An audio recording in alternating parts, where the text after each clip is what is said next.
Hey, this is Michael, or as Mecca would call me, Ace.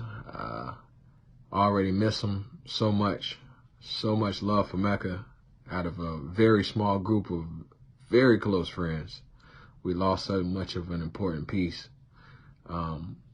Mecca, you're going to hear a ton of stories about how many things he did as far as hip hop goes. But the truth is, he was just a great guy, hilarious, thoughtful, smart.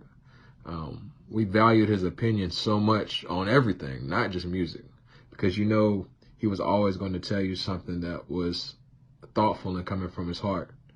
One of the main things that I don't know if people know is that all the jokes that we make and the funny things that we say, Mecca was the architect of so many of those things. He was out of the blue hilarious sometimes.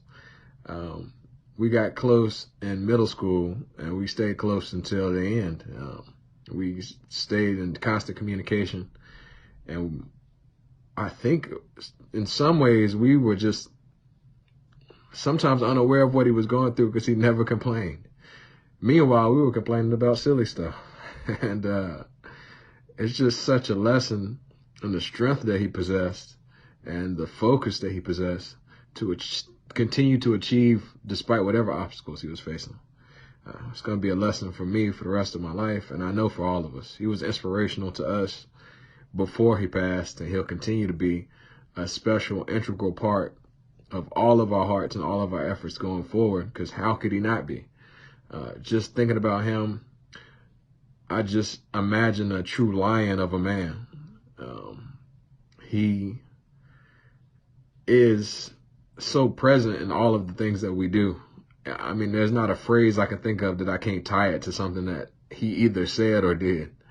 And that's an invaluable piece of my heart that's always going to be there for Mecca. If you want to hear a million funny stories, you can ask any one of us. I'll be happy to share. I miss him so much. I love him so much. And I can't overstate how much he meant to us and continues to mean to us.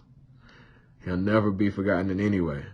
We're going to keep his legacy alive through the way that we live our lives. And that's the piece that I hope that we can take with us and continue to fight and be strong for him, but also share our love for him with each other.